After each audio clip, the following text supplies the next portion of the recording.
Well, hello, welcome. Thank you for downloading this special edition of Parks and Conversation. We are going outside of episode order because as we are publishing this, the COVID-19 pandemic is all over the world, and the cast of Parks and Rec, led by Mike Schur, have created a special edition of their show, a one-time only special. It's a fundraiser, all this stuff. And so we're going to talk about it. And if you are already subscribed to our podcast, you know that we had the first episode. It's live right now. And now it's time for the last episode. So it's like a sandwich where we have both pieces of bread coming out of the bag. And then we're going to put all the fixings in it later. That's how this podcast is going down. So my name is Jason, and that voice you hear is Jeremy. Yeah, I'm Jeremy. Hey, how's it going? Hey, good. So what were we going to say? I was just going to ask, do you use the ends of the bread in your sandwiches? I do. Yeah. I think those are the best pieces for toast. Why? They just are.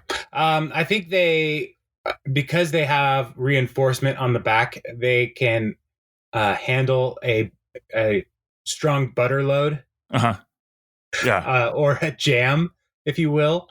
There's just more density to the bread, so you can put more on it, which is the most important part of toast. Yeah, it's like the anti-soggy slice. Yeah. It also works well for peanut butter and jelly sandwiches, because then it doesn't get all smashed up with the jelly. So, but you have to go with both of the ends. So you have to plan for it. I don't know. The peanut butter kind of adds that barrier, on the regular slice. So, well, do you put? Okay, I mean, we've been friends for over 10 years. Wow. Yeah. All right. I'm going to ask you a question that I never thought I'd have to ask. Do you put peanut butter on both sides of the peanut butter and jelly sandwich? I mean, if there's nothing else going, I mean, you're not just going to have a peanut butter and nothing sandwich. You at least have you have a peanut butter and jelly. Yes. One side peanut butter. Other side also peanut butter, and then jelly on top of that? Or do you just one side peanut butter, one side jelly? Oh, no.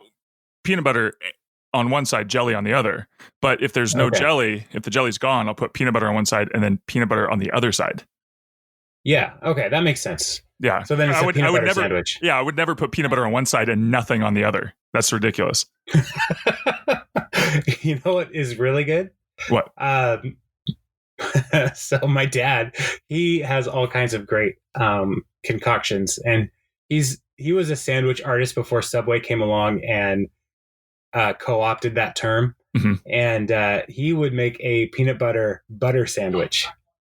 Oh yeah, that's classic. Absolutely. So good. Yeah. Also peanut butter and honey, big win in the Dooman house. Bananas good in that one as well. Banana slices. Yeah. Do you think there are tortured sandwich artists? Like there's just tortured artists out there in general, but do you think there's tortured sandwich artists? Well, I did go to a Subway one time and the person didn't have an ear. So he's the Van Gogh of Subway. Yes. Thank you. Nailed it. There's another guy who said, "It's going to take as long as it's going to take." And I was like, "What's up?" And he's like, like the Sistine Chapel. Oh, well, yeah. You can't rush perfection. And then same guy, another time I went, he was like, "You see, a lot of people, they just see a loaf of bread. Mm-hmm. I see what is in the loaf of bread, and I remove all of the things that are not the sandwich that you want." The Michelangelo of sandwich making. Yeah. Yeah. So yeah, this is my favorite podcast about sandwiches. I have thoughts on sandwiches. Mm-hmm. The banh mi, so good. Anyway, this podcast is not necessarily about sandwiches, but maybe someday in the future, after all of the corona situation has been alleviated, or people are just trying to figure out, what are we going to eat ever? They'll remember sandwiches, and they'll remember how good Parks and Recreation was. I bet you there's just a lot of crazy sandwiches out there right now that people are making. As their pantries are dwindling down, they're just throwing anything between two slices of bread at this point. Yeah, I will tell you this. I had some interesting ideas today. Like, would this make a good sandwich? Because I grilled steak last night, and so I had a leftover steak, and I was like, for breakfast time, I was like, oh, I've never had steak and eggs. I'm gonna make steak and eggs. And then as I'm slicing up the steak, and I heated it up in the skillet and stuff, and then I was like, you know what? I bet this would make a really good breakfast sandwich if I sliced it up real thin and then put eggs in there with bacon and cheese, because health. And I didn't do it, but I did think about it. And then also, what if I did like a steak sandwich with chicken salad? Also, would that be good? There's no way to know until you try. At least it's good to have something to look forward to. Yeah. Another question for you. Yeah. I don't know if I've asked you this again in our decade-long friendship. Would you consider a hot dog a sandwich? Here's the thing about that question is that it's extremely personal.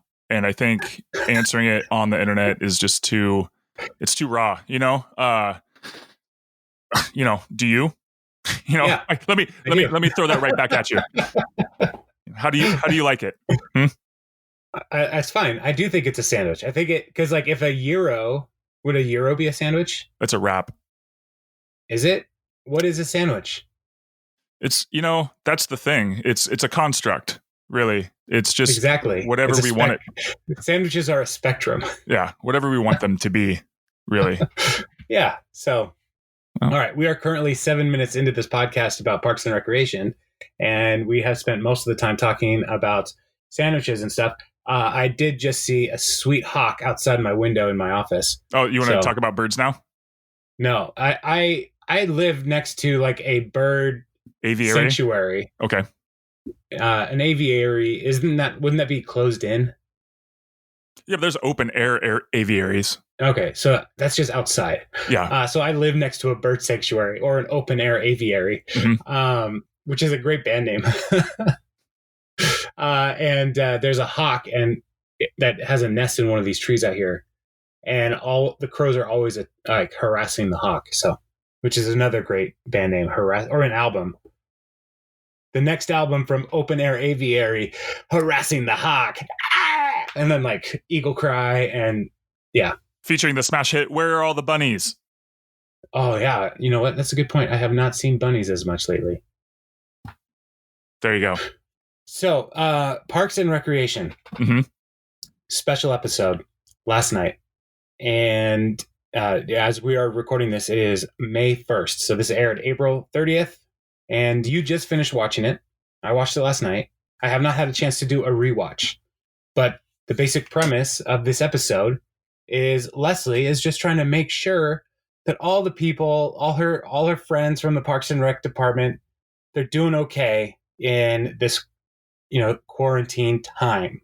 And so they have the Grizzle phone, which I loved that they brought Grizzle in. Yeah, that's great. This whole thing, and started doing Zoom calls, basically, but over Grizzle. Grizzloom. Yeah. That's the basic premise, right? Yeah. Am I missing anything? No. Okay, good.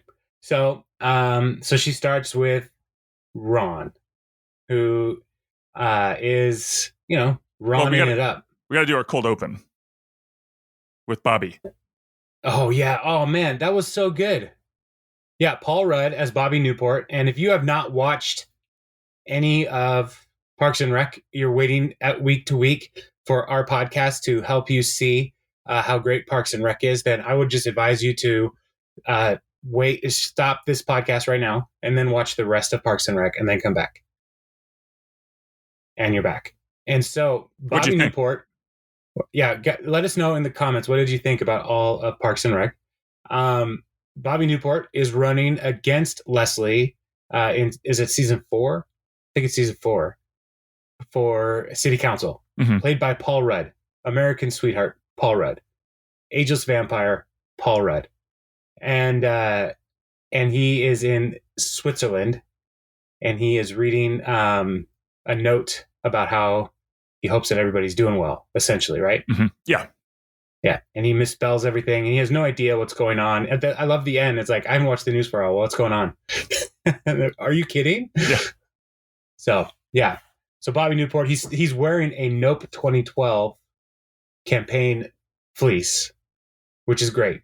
He's wearing the fleece of his opponent, which is what Jason and the Argonauts were trying to do.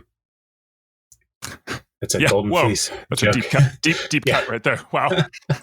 Didn't see that coming. I'm on the top of my game on Greek mythology and demigods. So, all right. So that's anything else from the cold open that needs to be noted? No, it was funny. I thought that was very funny. I would say, okay, so they did the Zoom calls and all that stuff. The other side of this is the advertisements for local businesses. Yeah, so, except for that one. There was one in there I didn't get. There was like an insurance one. And I didn't recognize any of the people. That was an actual insurance ad. Oh. Was it like State Farm? Yeah. Yeah, that was an actual ad where they were all calling from home. Mm-hmm. Yeah, right. This episode brought to you by State Farm. Like a good neighbor, State Farm leaves you alone sometimes. So yeah, it wasn't funny. No, it wasn't. It was like, hey, we're here for you. It was like, come on, make us laugh, State Farm. Tell us a funny story.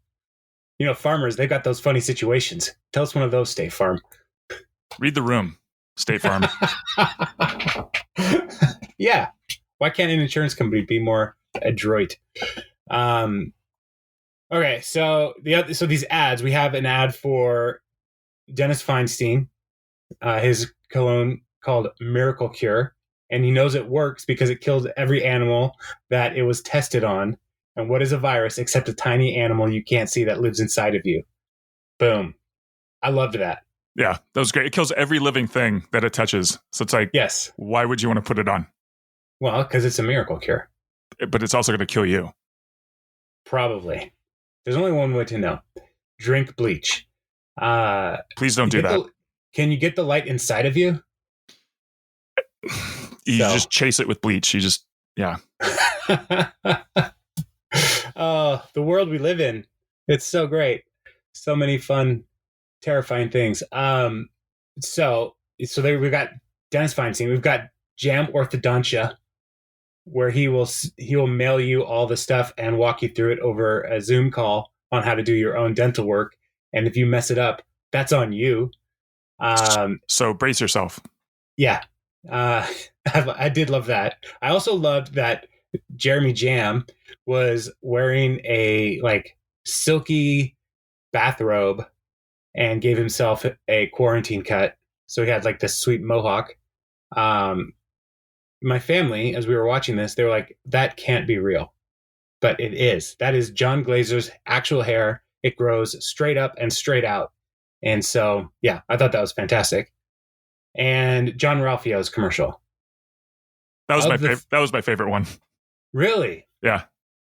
That was my least favorite one because I was like, that was actually a whole plot for his character. Like, you're just rehashing the same joke. Because he got hit by a Lexus before, but this time he got hit by a Porsche, and he didn't have anything to do, so he just bought ad time with all the money. So, what ad did he do the first time? He didn't do an ad, but it was the same thing happened to him. Well, yeah, but that's how he gets money. I just thought the concept of him using the money to put his own phone number on the air because he's so lonely, it was great. And also, I tried to call it, and it didn't work. There's too many digits. Yeah, I thought for a second, should call this number. And then I looked at it closely, like that's too much. That won't work. Because like with TV shows, if they say an actual website, the show has to buy the website so that the production company isn't liable later if somebody goes and buys like grizzle.com and they like turn it into a sandwich review site. Yeah, or some kind of illicit material that is not appropriate. There's illicit sandwiches. I don't want to hear about your illicit sandwiches. Well, Well, you're lost. That's on you. He said sack of potatoes. Yeah. Well, I'm glad you enjoyed it. The John Ralphio commercial. Yeah. What was your favorite one? My favorite, I think, was the. I really enjoyed the jam orthodontia. So it looked like he was at the end of his rope. And Jeremy Jam is a character we'll meet way down the road as we walk through this rewatch, but he is always like trying to hold it together. But I think Jeremy Jam is just right at the edge always of completely falling apart. And this that commercial was like, yep, this is where I would think Jeremy would be, right there in a meltdown. So, and I thought it was funny that he's like, if you do it, I'll walk you through it, and if you mess it up, that's on you. I thought that was really funny. You could jam yourself. Yeah, you could jam yourself. Oh, Jeremy, so good. Okay, so those are the ads, and then the actual calls starts with Leslie to Ron. Ron is supposed to call Gary, who is also known as Jerry, and he And he Larry. refuses. Yeah, and Larry and Terry. He refuses, and then instead he calls April and Andy. Whoa, hold on. We got to I'm go just back. trying to build the phone tree. No, I know, but it starts with Ben and Leslie. And the reason why we have to go back to that is because Ben is working on a project. Right. Tell us about the project. Well, his claymation version of Cones of Dunshire.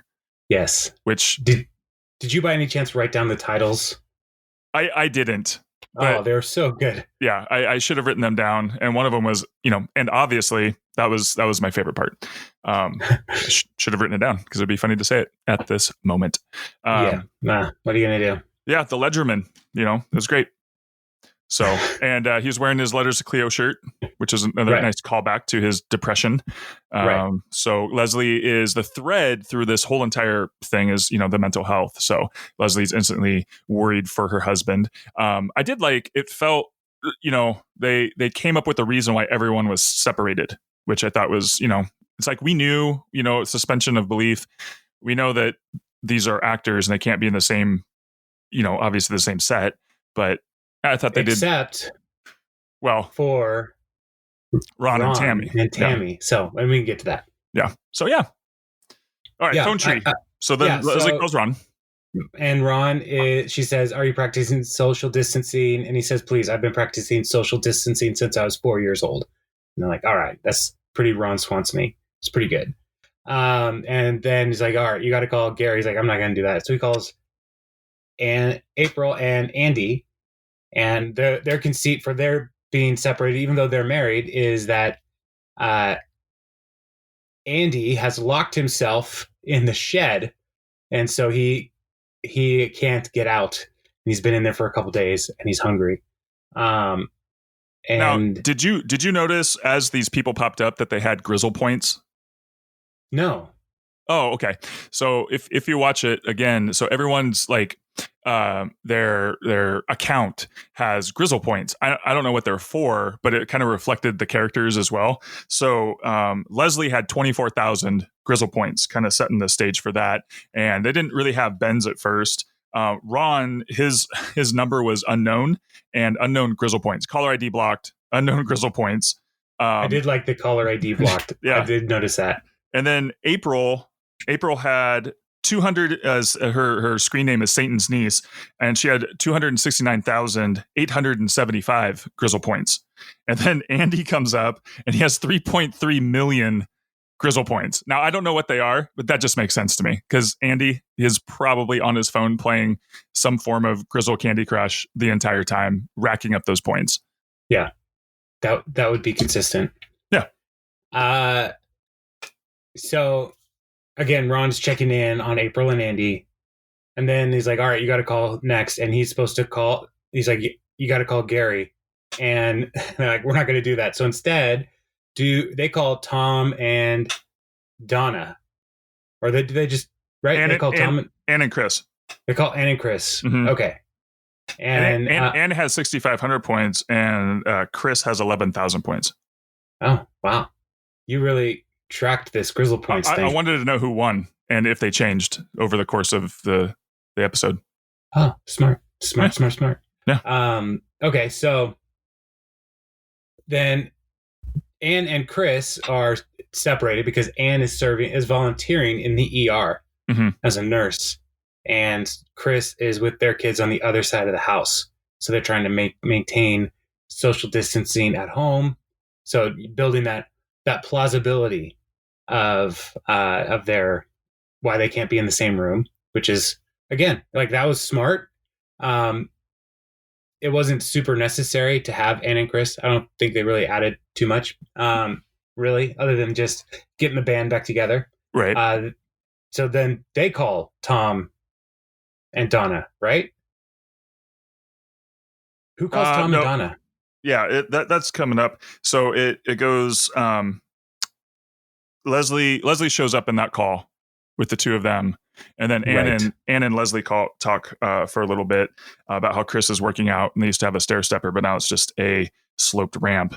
And then Tom joins in, and he's supposed to be in ballet because of his book tour, and then he has some business ideas.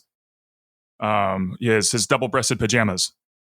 And and his protective mask with other people's teeth. Tiny iPads for each of your fingers. Toilet paper lasagna.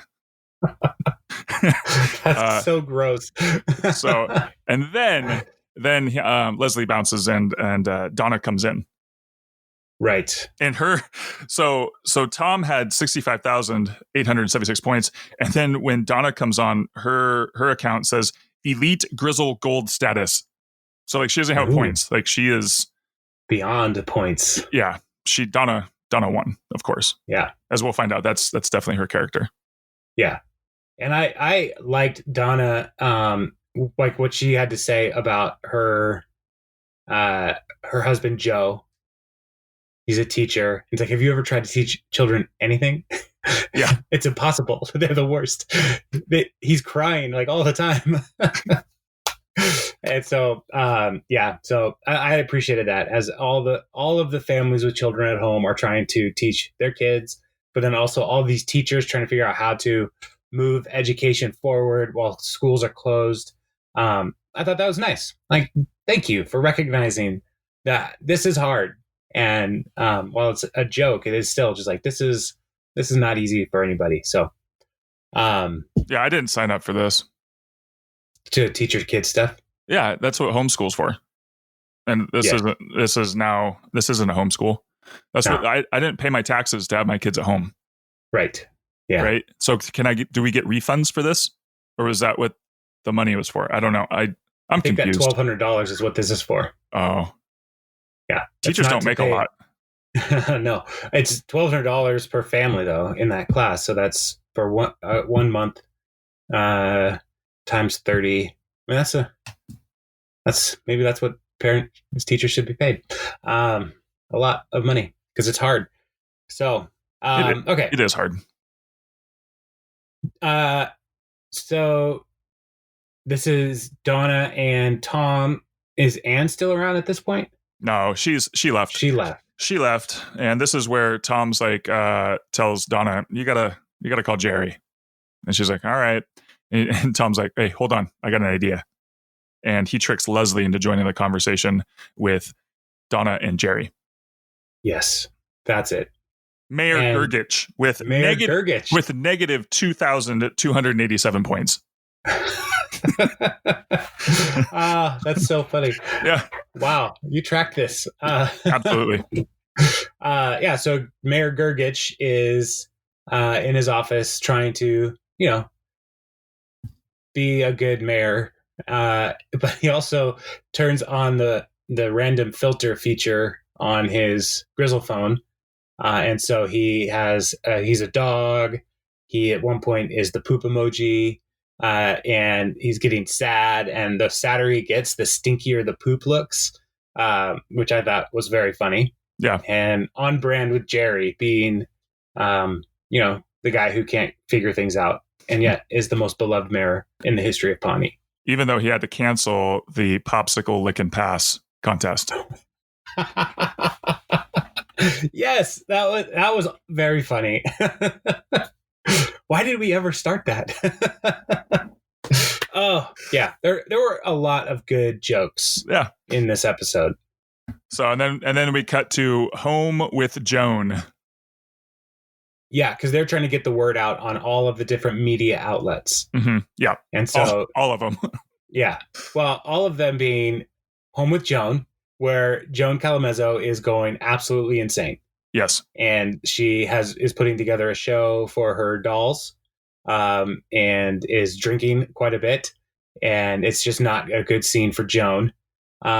She has her own segment called Joan on Joan for Joan.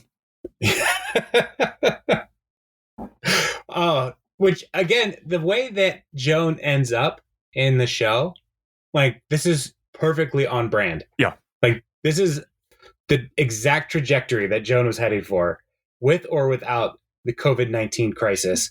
She would have been doing this because she is crazy. Absolutely. And yeah, so that was great. And then after the Joan segment, and that's Ben and Leslie talking to Joan. Mm-hmm. And so then they connect with Have You Heard? With Purd. Is it Have You Heard or just You Heard? You heard with Purd. You heard with Purd. I'm Purd Hapley. And so Ben and Leslie are talking to Purd, who is, the newsman of the town. And the kids, as they have not met Purd Hapley yet in our watch through.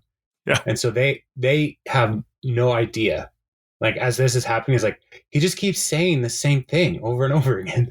Yeah, that's exactly Purd's character. He says nothing. And so... Yeah, the first question I want to ask you is in the form of a query. What do you want to talk about?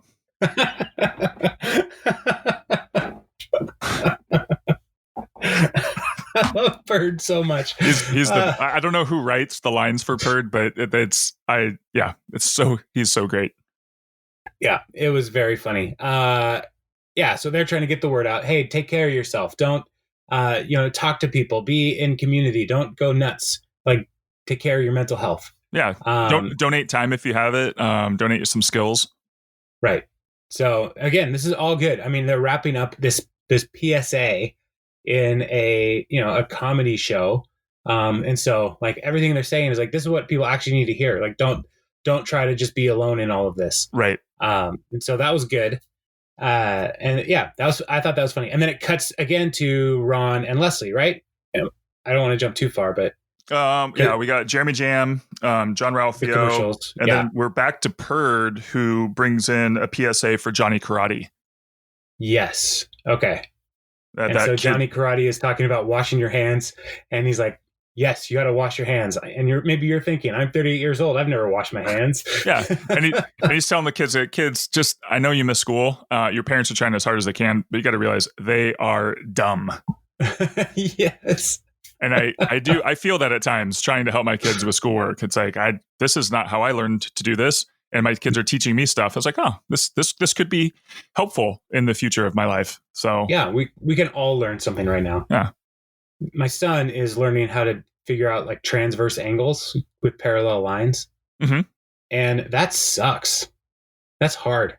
Yeah. And I have no idea how to help. Like this, I told him, like, you have now gone beyond what I can do for you.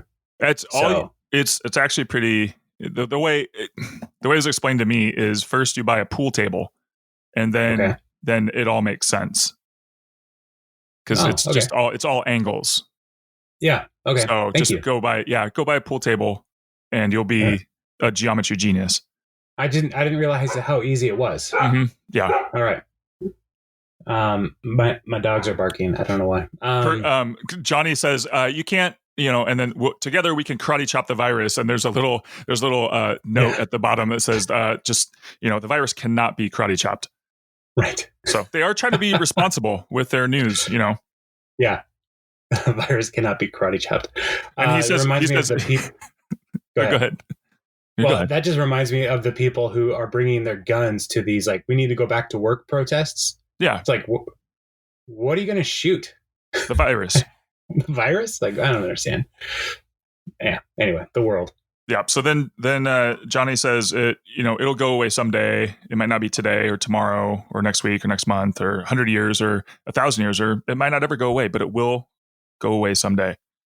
And then he pulls his butt. So right, he does a kick and pulls his butt, and the camera doesn't go away. Yeah. So there's that weird insurance commercial, and then we come back with Leslie and Ron. Okay. And Ron is back in his cabin, and he realizes that somebody had broken in, and it is his ex-wife Tammy, who Nick Offerman is actually married to Megan Mullally, who plays Tammy, and so that's why they can be together in the same space. And so I was it's a good thing they thought to get married for this joke. Yeah, good job, guys. Way to plan ahead. Like many years went into this joke. Tammy is crazy, and we don't have to get into Tammy's crazy right now. So they tie her up, and he eventually will release her into the wild, to covered in like bacon grease or something, and let the wolves eat her. And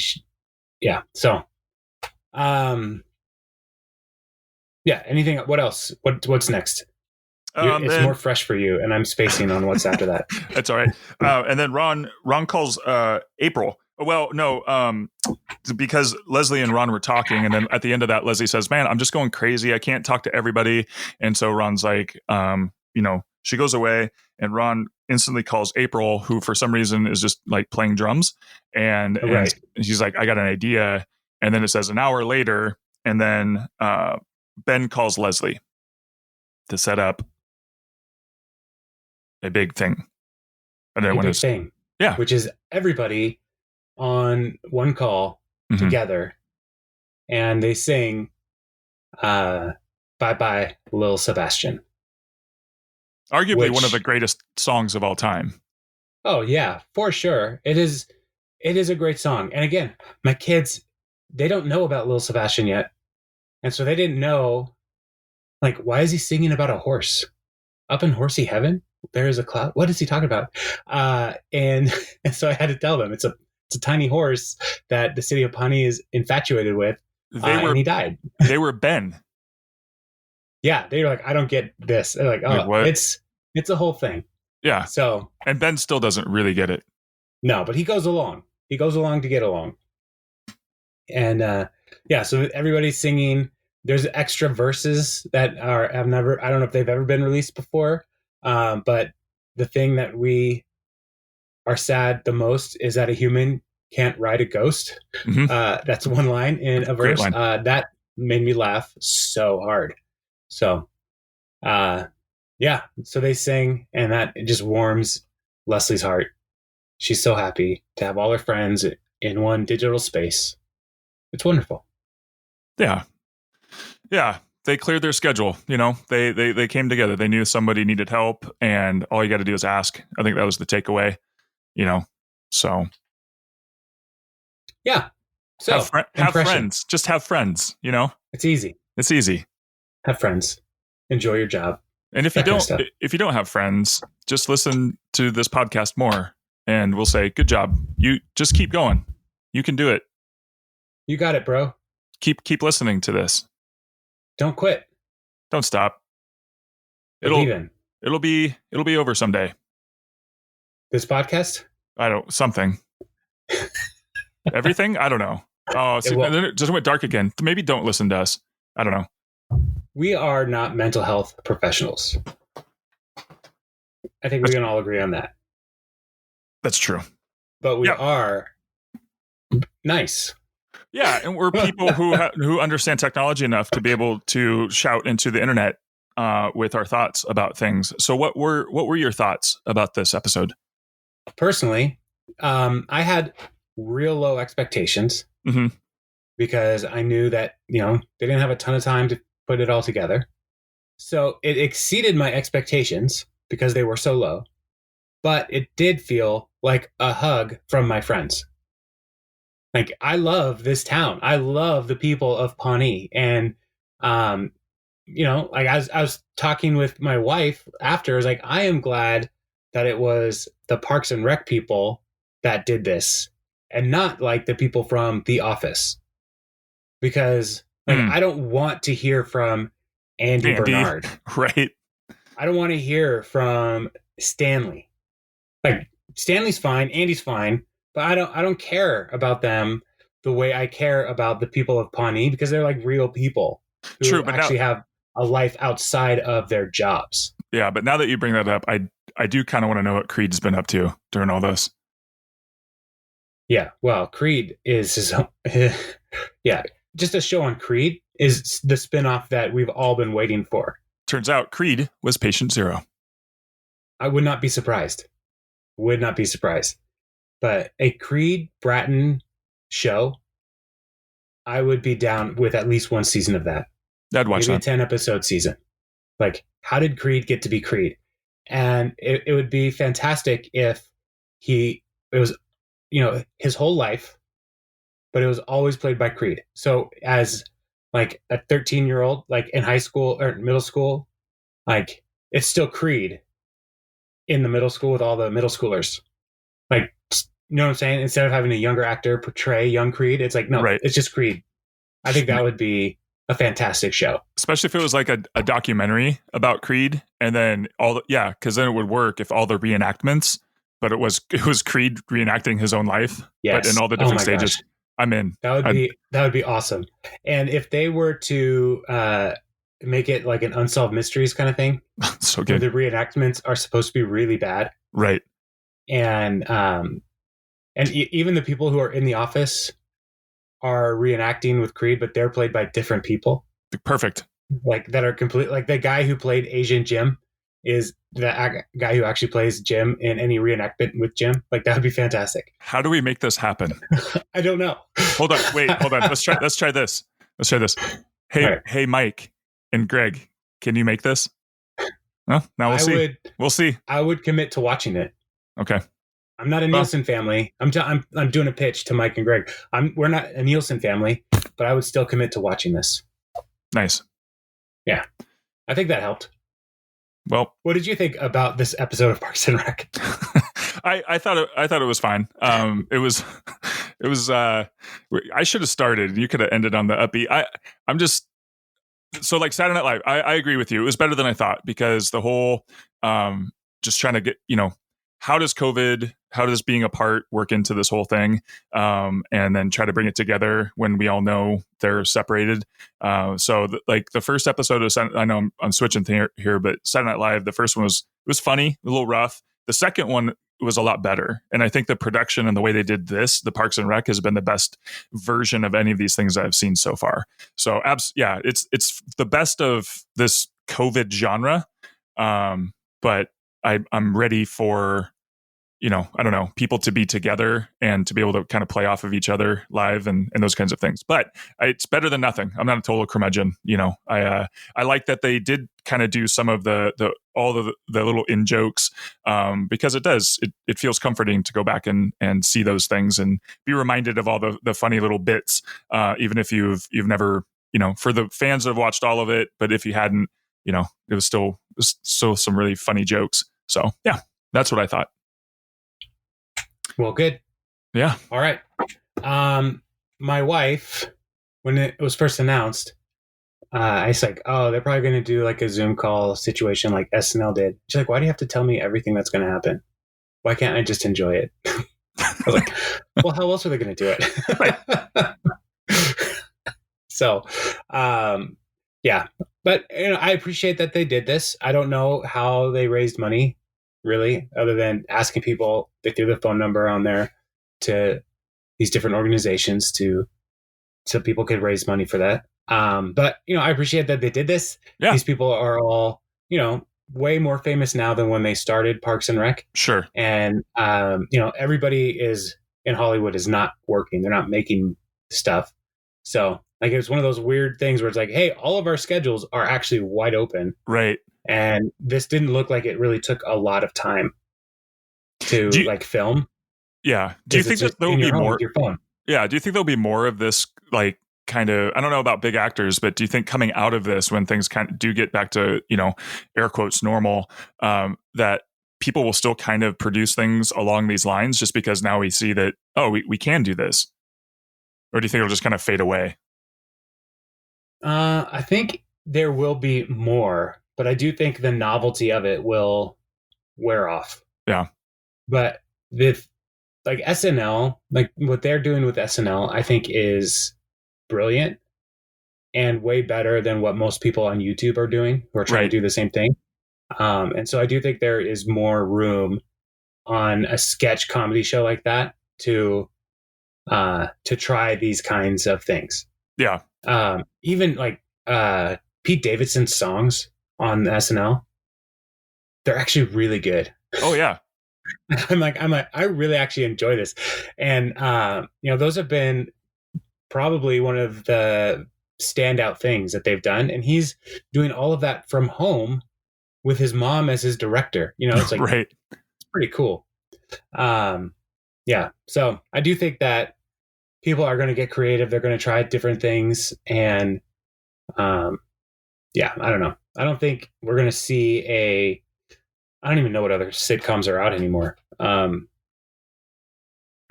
Young Sheldon. I don't think young Sheldon is ever going to try to do this. What about MASH? Is that a show? Like a reunion, like a MASH reunion? Yeah. Who's still alive from that show? Like All in the Family. So Rob Reiner. Or like the Honeymooners. Like if the Honeymooners did a call-in show. That'd be perfect. A call-in show. Yeah. All right. Well, I'm glad it happened. I'm glad we had a chance to talk about it. And I want to get a fresh response to an episode, get it out to the world.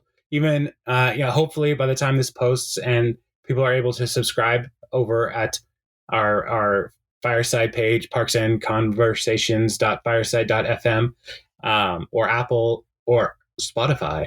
All of those, you can find us there. And if you're listening to this, you found us somehow, tell your friends, rate and review. All of those things are the best way to spread the news about Parks and Conversation. Like a virus. Yes, we want to go viral in a good way.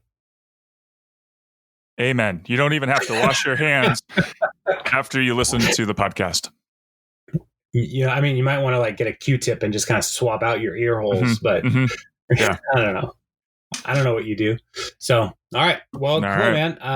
Yeah. Thanks for taking some time today. And Jeremy, I will see you someday, somehow.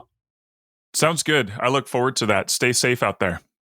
I will stay safe in here. So, because I can't go anywhere. As you should. All right. Cool. See you later. Bye. Bye.